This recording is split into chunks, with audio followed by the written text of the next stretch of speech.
Dear thin privileged women, stop distorting your body to show your roles. That isn't what your body actually looks like. You slouch and get called brave for showing imperfections. Fat women have roles all the time, and they get called gross and told they should be ashamed.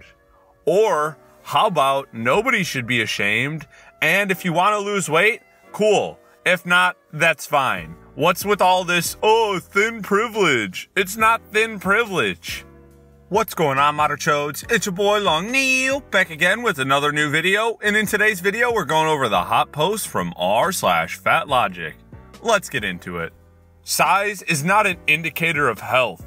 Before you comment, just a reminder. Okay, so maybe you're fat now and nothing is wrong with you. That's fine. But wait a few years and get back to me and let me know how all your organs and knees and joints and everything are holding up. Because trust me, if you're obese, that stuff goes downhill quick. Summer bodies are rooted in white supremacy and fat phobia. Can't wait to hear the explanation for this. The quest for a summer body is rooted in white supremacy and fat phobia. It's oppressive in nature. Want to know more about diet culture's racist roots?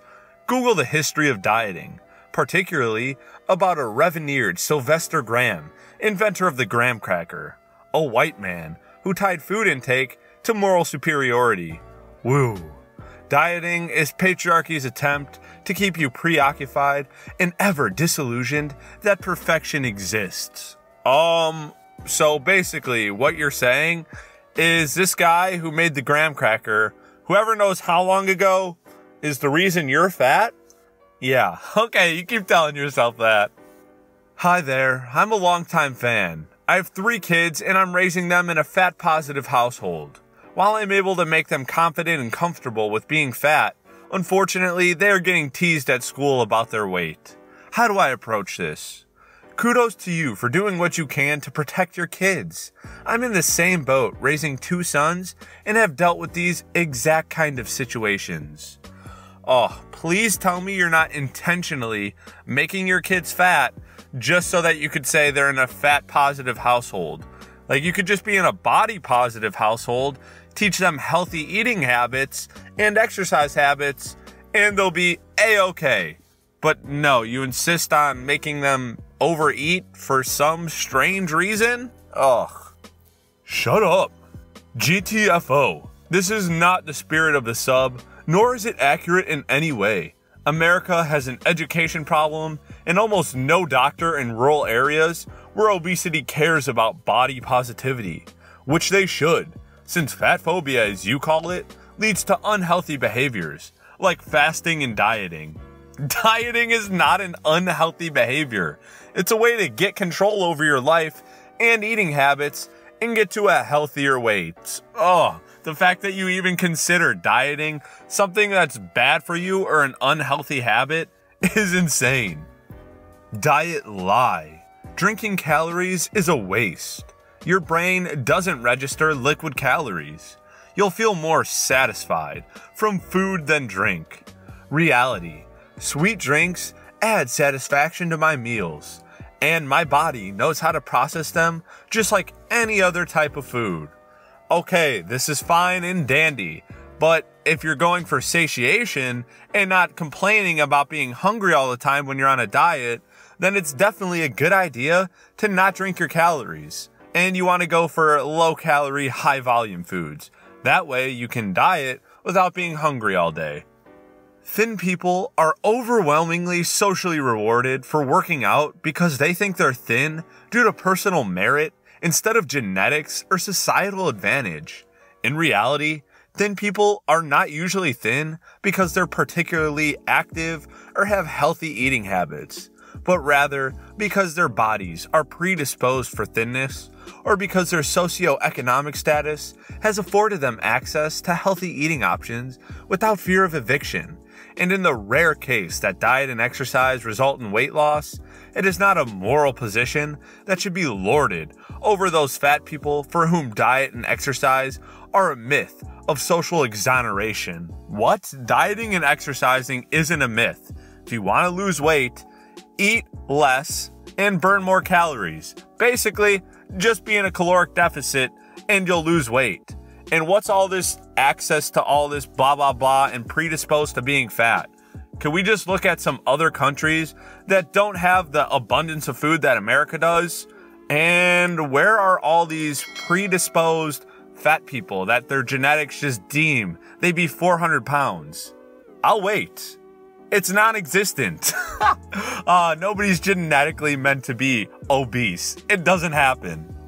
When people claim to be a part of the fat community, but only like and follow small, more socially accepted fats, we can see right through your fat phobia. Not acknowledging large fats as a part of your community makes you the problem, not us. Hashtag body positivity. How are you going to use that friggin' hashtag and then just exclude other people from your community? Like, that doesn't even make sense. You're so hypocritical. How do you not see that? Like, this is a problem. I've been thinking a lot about how can thinner women help fight fat phobia and body weight stigma, and I came up with this. Oh, this is gonna be golden. I can't wait. Next time someone compliments you, saying you look so thin, or you've lost weight, you look amazing, don't say thank you, say F you too. Reject the compliment. Not necessarily with these words, because what they are saying is congratulations on being the standard society wants while other people are not. I am sure you are this way by choice, and other women just didn't make the effort and that's why they're fat. Fat is not an insult, therefore thin is not a compliment. Advice for everyone: don't comment on people's weight. Not for good nor bad, just don't. Oh, so there is a good and bad weight then. Okay. And guys, when people compliment you or say, oh, you look good, you've lost weight, whatever, they're not taking a dig at that old person. They're just happy that this person made a change that I'm sure they've talked about and would like a little recognition for. And it doesn't involve you at all. Like, pipe down. You don't have to be the victim of every single situation. Just because you're jealous that you haven't lost the weight doesn't mean nobody else can be proud about losing weight. Fat shaming and skinny shaming are not the same. Although skinny shaming is awful, it is not systemic. You are not discriminated against in the media, clothes industry, and employment for being skinny. You want to use a few more exclamation points there to really get your point across? I'm not sure I understood what you were saying. I agree that obesity is not a slur, but being a medical term is not a defense. Retard was a medical term for the longest time, and so was midget. Both are considered slurs.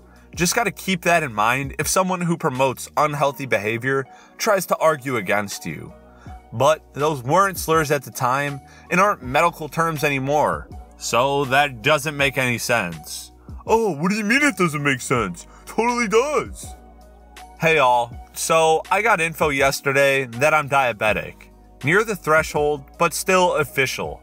I posted in a couple Hay-specific groups asking for advice other than counting carbs, which I will not do. Got a lot of comments about counting carbs. Sigh. I shouldn't have to explain my eating disorder history for a Hayes group to respect what I say.